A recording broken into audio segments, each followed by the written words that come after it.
हम इनको कहते हैं हमारे बाल सफेद बेशक हो गए लेकिन खून हमारा लाल है। मंजिल उन्हीं को मिलेगी जिनके कदमों में जान होगी। अंत होने से कुछ नहीं होगा, हौसलों से उड़ान होगी और ये हौसला हम सबके पास है। हम तो सड़कों में रहे, हमारे बच्चे भी सड़कों में रहे, मर मिट जाएंगे पर हम अपनी भूमि को किसी को नहीं देंगे। 9 अगस्त 1942 को देश में अंग्रेजों से आजादी के लिए एक बड़े जन आंदोलन की शुरुआत हुई जिसका नाम था भारत छोड़ो आंदोलन। आज 9 अगस्त का दिन ही है और इतिहास में 9 अगस्त के दिन को अगस्त क्रांति या क्रांति दिवस के नाम से जाना जाता है। और आज की तारीख जो है 9 अगस्त 2023 को आज उत्तराखंड राज्य आंदोलनकारी मंच द्वारा मुख्यमंत्री आवास का घेराव करने का एक कॉल बुलाया गया है, जिसे उत्तराखंड युवा बेरोजगार संगठन, यूएसएफ, यूकेडी और पहाड़ी स्वाभिमान सेना नाम के तमाम संगठनों ने अपना समर्थन दिया है।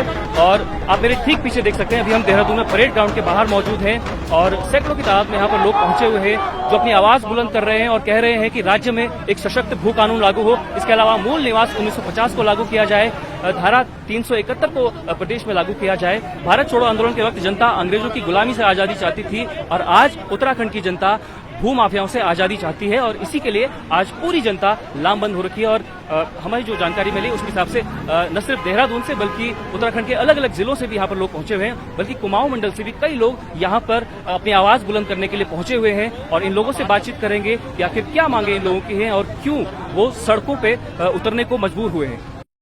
सर, भू कानून और मूल निवास 1950 की बात आप लोग कर रहे हैं, क्यों जरूरी लगता है आपको कि ये मांगे पूरी होनी चाहिए? अगर भू कानून और मूल निवास लागू नहीं तो उत्तराखंड के लोगों की जमीन चले जाएगी। बाहर के लोगों ने बहुत जमीनें खरीद ली, हमारे बच्चों को यहाँ पे कोई सरकारी नौकरी नहीं, हमारे बच्चे बाहर है, बाहर वालों को यहाँ सरकारी नौकरी मिल रही है। हमारे आने वाली पीढ़ी एक दिन जमीन के लिए तरसेगी, हमारा उस पर अधिकार नहीं रहेगा। हम बाहर के लोग आज यहाँ पे से भी स्थायी निवास है, यहाँ के मूल निवासियों के लिए भी और जो बाहर से आ रहे हैं उनके लिए भी, इसलिए हम चाहते हैं कि मूल निवास 1950 लागू हो। बिल्कुल नहीं जाए बाहर के लोग यहाँ, हमारे लोग सड़कों में इधर उधर है, किरायों में बाहर वालों ने पूरा पहाड़ खरीद लिया। पूरा उत्तराखंड के लिए सम्मान का चिन्ह बन गया देहरादून के अंदर जमीन होना।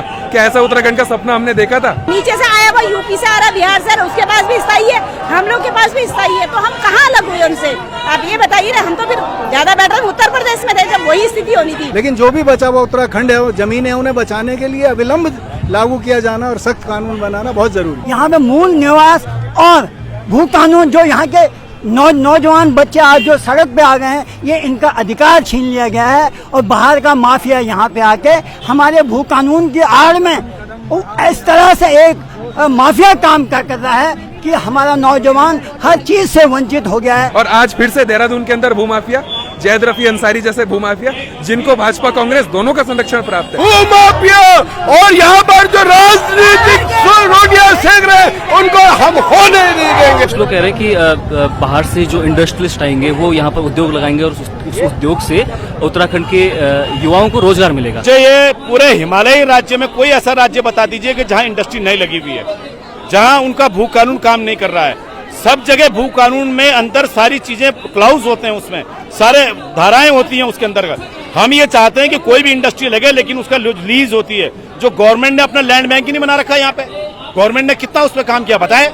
हमारी चकबंदी जो है कब से नहीं हुई है, हमारी बंदोबस्ती, चकबंदी तो बहुत बात की बात है, बंदोबस्ती नहीं हो रखी हमारी 1962 से। हमको यहाँ पर अडानी अंबानी से ज्यादा हम चाहते हैं यहाँ पर यहाँ का लोकल व्यक्ति, यहाँ के लोकल जो कोऑपरेटिव्स हैं, लोकल हमारी जो संस्थाएं हैं, वो यहाँ पर काम करें ना। लोगों के 5 गांवों का क्लस्टर मिलकर एक कोऑपरेटिव क्यों नहीं बना सकता? और वो क्यों नहीं अपना प्रोडक्ट बेच सकता? और सरकार क्यों नहीं उसको अच्छा लोन दे सकती है?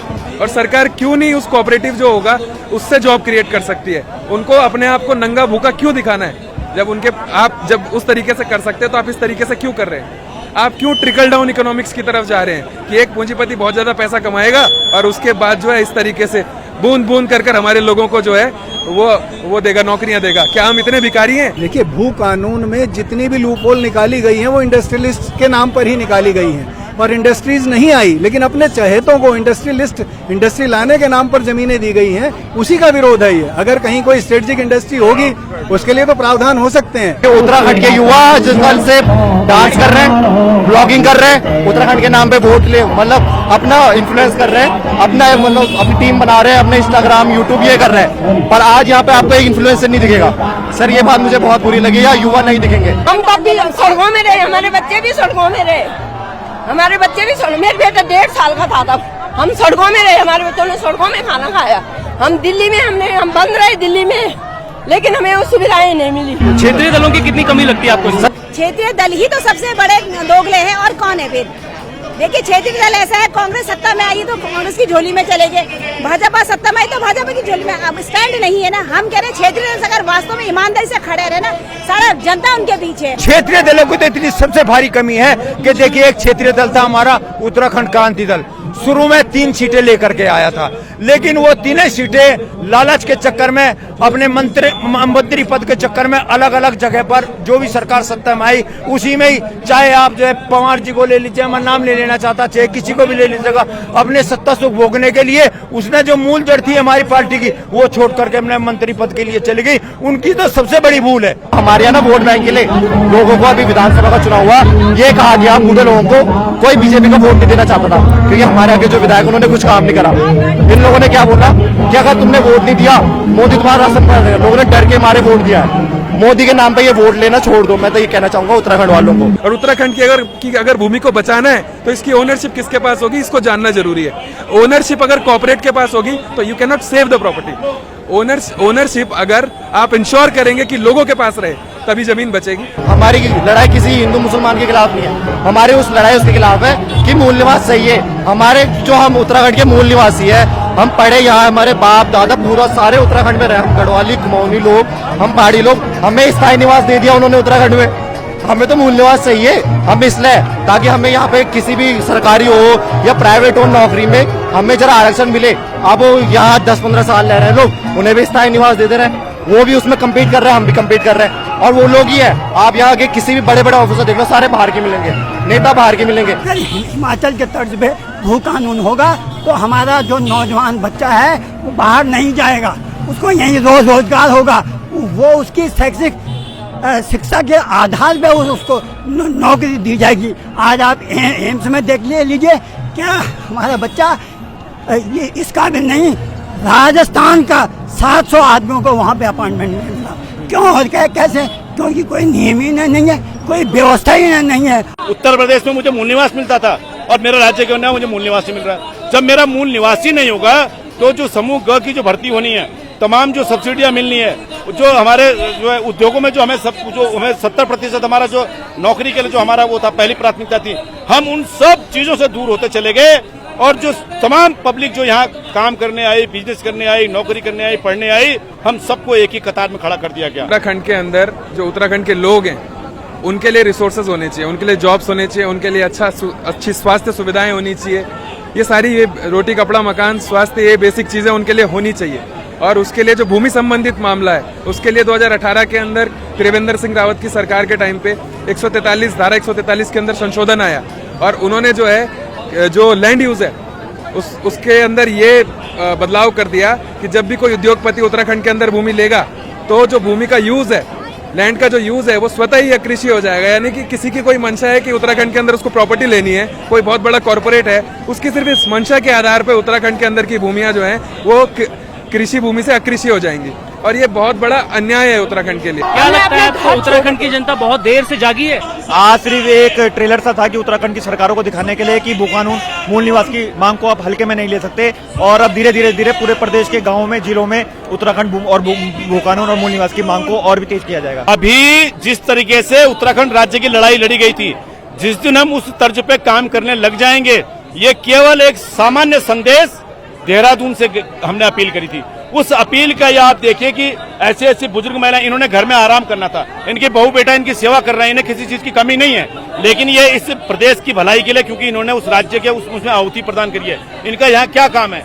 इनके पेंशनर हैं ये सब लोग, कुछ लोग हो सकता है बच्चे बेरोजगार होंगे बहुत लोगों के, लेकिन वो नई पीढ़ी के लिए इन्होंने पिछली पीढ़ी को भी बचा के रखा, हमारी पीढ़ी को भी बचा के रखा, आने वाली पीढ़ी के लिए हम लोग यहाँ पे सड़कों पे उतरे हैं। तो जिस दिन हमने ये आगाज है, सरकार इस पे अगर सही तरीके से काम करेगी तो निश्चित रूप में जो बाहर से जो लोग तमाम थोपे जा रहे हैं हमारे सिर के ऊपर, राज्य कर्मचारी से लेके, ठेके से लेके, उद्योग से लेके, उन चीजों पे अंकुश लगाना पड़ेगा। जब 1995 में मेरी मदर जाया करती थी उत्तराखंड आंदोलन में, तो हम बहुत गुस्सा करते थे, अपनी मदर को बोलती थी माँ आप क्यों जाते हो, हम ठीक है। लेकिन स्थिति जब हमें समझदारी आई तो फिर 97 के बाद मैं भी कूद गई थी। 97 जब मैं भी कूद गई, मुझे वास्तव आज स्थिति देखिए ना, पहले मेरी माँ ने लड़ा राज्य, आज मैं अपने बच्चों के लिए मैं फिर दोबारा सड़कों में, तो कहाँ हम भिन्न हुए फिर। हमें तो सरकार से यही मांगे कि हमें यहाँ का मूल निवासी होना चाहिए। एक तो मूल निवासी घोषित कराया जाए, दूसरा ये है कि यह भू कानून लगाया जाए। जिस प्रकार हिमाचल में भू कानून धारा 3 से 71, यहाँ भी वही होना चाहिए। बाहर वालों को नहीं बसने देंगे हम, मर मिट जाएंगे। जहाँ हमने अपना संघर्ष किया, हमारी पेंशन नहीं लगे, मारो लाद उसको, पर हम अपनी भूमि को किसी को नहीं देंगे। आज की मैन पावर, आज की मातृ शक्ति, आज की युवा शक्ति आपको बता देगी कि अगर ये सरकार आज भी इस भीड़ को देख करके नहीं चेती, तो आगे आने वाला दिन जो ये कहते हैं ना कि सूर्य की ओर से सूरज निकलेगा, संघर्ष जारी रखो, समय बदलेगा। तो साथियों, समय बदलने वाला है। पिछले साल प्रदेश में भू कानून लागू करने के लेकर प्रदेश की जनता ने और प्रदेश के युवा खासतौर पर काफी धरने प्रदर्शन किए और सड़कों पर प्रदेश का युवा उतरा, प्रदेश की पूरी जनता उतरी। और इस मुद्दे में एक और मुद्दा पिछले कुछ दिनों से शामिल हो चुका है, वो ये है कि उत्तराखंड में मूल निवास 1950 लागू किया जाए। आज 9 अगस्त था, आज के दिन को क्रांति दिवस के रूप में भी मनाया जाता है और आज के एक कॉल बुलाया गया था उत्तराखंड राज्य आंदोलनकारी मंच द्वारा, जिसे तमाम अन्य संगठनों का समर्थन भी प्राप्त था। जिस तरह का आक्रोश आपने देखा, उससे आपको लग ही गया होगा कि ये मुद्दा कितना गंभीर है। भू कानून और मूल निवास उत्तराखंड में लागू होना चाहिए या नहीं होना चाहिए, इस पर आपकी क्या राय है, कमेंट करके हमें बता सकते हैं। जुड़े रहिए 12 मासा के साथ। शुक्रिया।